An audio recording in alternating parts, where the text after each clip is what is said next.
Thank you for the opportunity to be here to not only speak but to share and hear all of our beautiful stories. And thank you to the founder of this platform for allowing God to use her in her purpose. I do not take this for granted. Now, my story today, I'm going to tell a story of a young girl, and it is titled Her Dream Beyond Borders. In the early years of 1980s, a young girl was born in a single home family. And as this girl grew up, she became alert of her surrounding and she sought for love, no father in her life, and she wanted the love of her father so bad. She did not understand, she could not comprehend the reasons as to why her father was never in her life. And so she was raised by a single parent with lots of first cousins, 30 of them. And so she became the black sheep in the family. As an only child, lost and confused, finding her voice in the midst of all of this crowd, there was something spectacular about her. There was something that stood out. In all her doings and her sayings, she spoke higher than her age. They called her the old soul. And she did things that were extraordinarily attention grabbing in her craft and her creativity. As she grew up, she still sought for love and wanted her voice to be heard in so many ways, but then she couldn't. She wasn't able, she didn't succeed. And then there became the war in 1990s, 1999 in her country in the western coast of Africa, Sierra Leone. And this girl saw firsthand as the gang leader of the rebels at that time was killed right in front of her and was buried right in front of her, and the dogs kept taking his body out every time he was buried. And as her mother saw this, and she says, no, my child cannot witness this. She's all I have. She's my pride. And so her mother fought and made sure that she could escape before the rebels could get to her, because at the time, rebels were abducting and raping girls during the time of war. And so her mother succeeded in raising funds to get her out of the country. And so the mother could not afford to pay for her own transportation to go with her daughter. And so she sacrificed and handed over her child into the hands of somebody that she thinks she trusted. And there was a boat waiting, and her mother waved and said, you go. I will not always be there to protect you. I will not always be there to guide you. But remember, wherever you find yourself, try to fit in, be yourself, and be content. And as the mother waved and she was thrown across the seaport into the boat, and she was caught by a group of men. And as the boat sailed off, she waves on to her mother. As she waves on to her mother, midnight came in the middle of the seas, going to a neighboring country. And this person, this man, that this young girl's mother has entrusted in her hands at age 13 and a half, this man had his way with her, raped her, threatened her, if you ever speak, I will kill you and come for your mother. And so this young girl decided to shut the door and never for it to be opened anymore. She held her pain because she could not speak to anyone. There was no one that could hear her. There was no one that saw that she was in pain, and so she held it to herself. As devastating and dark and smelly and tight that night was for her, she kept on moving. She had to go on. Why? Because she saw her mother struggle to sew clothes and put in Ghana must go bags to sell to make sure that she had the best of education in life. And so she knew her mother always sang the songs of my yours, you are my pride, you are all I've got. And so I will do all that I can to make you the greatest in this life. My yours, you are all that I have, you are all that I've got. And so I will sell my last to make sure that you're the best within your peers and among your peers. And as this song went on and on playing in this girl's head, she told herself, it is well. As she sang the song,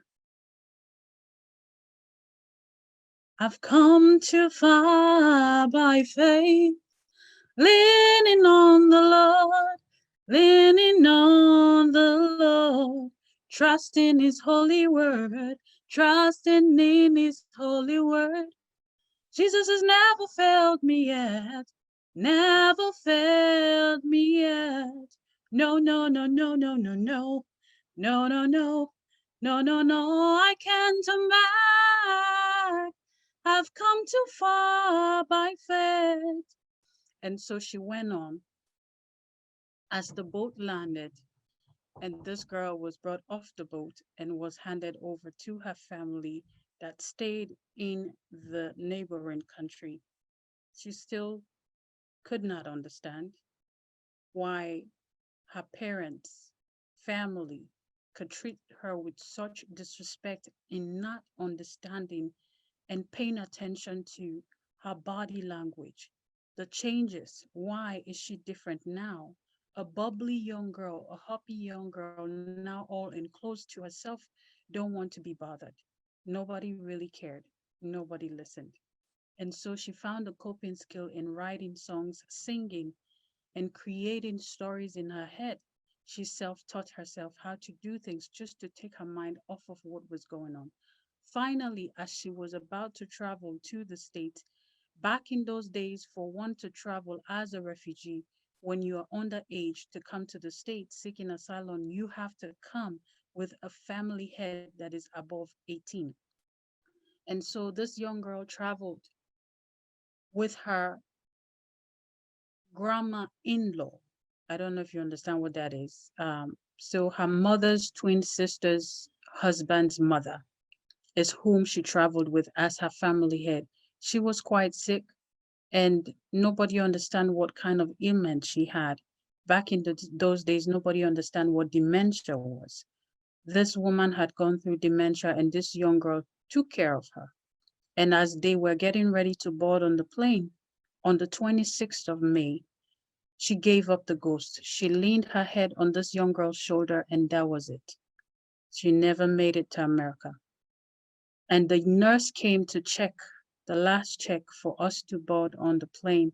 And the nurse says, I am sorry, you cannot come to America because your family head is dead. And this young girl was immune to pain and hurt. And so she didn't know how to respond. She puts up her big girl pants and says, listen, you have to take me to America. I have nowhere to go to and I have no one to turn to. And this nurse looks at her and says, oh, my child, I am sorry. I wish I can help. But the only thing I can do is to take you to a camp where there are 4,000 Liberians from another country in the village for you to start your program all over. And so this girl chose to go. And so she goes to a camp where there are 4,000 Liberians, and she started life all over. She worked for people just so she can feed. She worked for people so they can accommodate her until finally somebody read her case and said, it is time, I want to bring her to America. She had the opportunity to come to America because a young person read her story in America and said, I want to be the one to be a part of her journey. And so she had the opportunity to travel back to the States 2004, May 26th. It was a sunny day when she landed in the state of Arizona. As she landed, she thought all was well, but no, it's like she was jumping from frying pan into fire. As she stayed with family, she was maltreated. But then, notwithstanding, she's a very intelligent girl, and so she studied very hard. She had a scholarship to go to school, and then she finally graduated. As she graduated, she thought she was still lost, got into depression at age 25. She wanted to commit suicide. She said, God, if this is life, why don't you take my life already?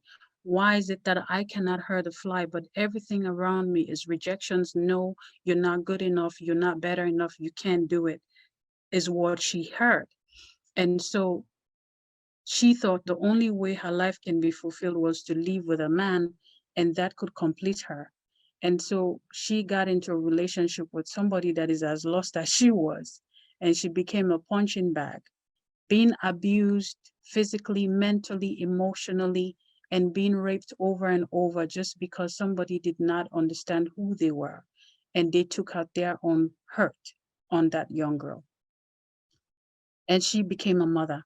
As she became a mother, it's like there was a beam of light that has been birthed. And she looked at this girl and said to her, we will never get this low. And so as she nursed this child, she nursed herself back to self-acceptance, self-love, and doing away with self-pity. And she read books, empowerment books, and listened and looked at women that she mimicked, that she wanted to be like in future.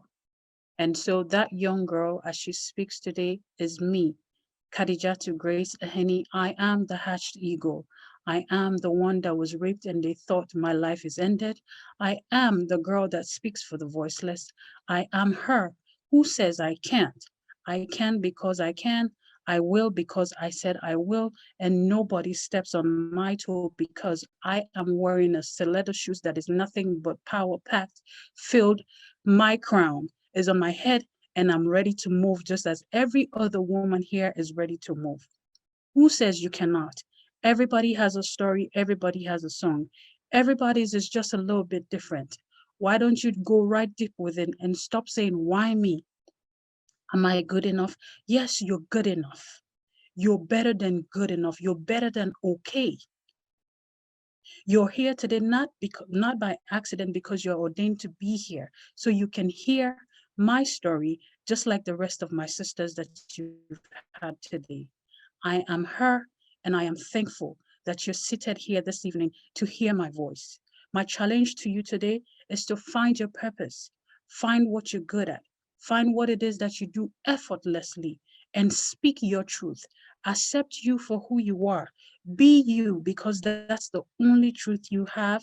That's the only weapon that you carry. Stand in your beauty, even if you have a crooked teeth, that's who you are.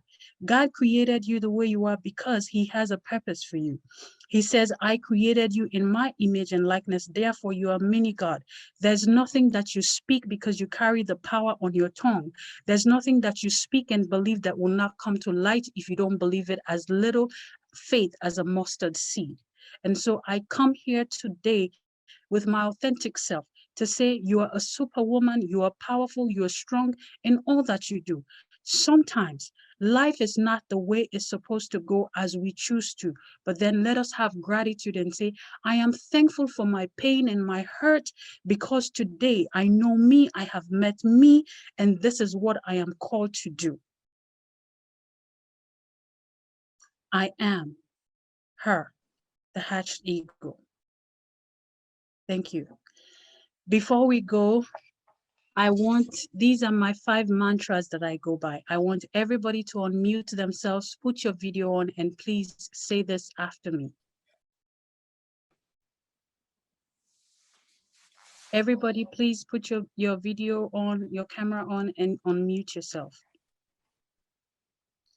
Thank you so much, ladies. The 5 mantras that every woman should carry alongside with them in your purse, on your wall, on your mirror is, who am I not to trust? I am what I am, and I attract what I am. Everything that I think is already in existence for me. I am a magnet to wisdom, love, happiness, good health, wealth, healing, people's heart, transformation of lives. I surrender to the Creator, you, the powerful universe, and all will let your work and magical divine in my favor. I deliver what is already mine. I am a queen and I stand tall in my stiletto shoes. Thank you.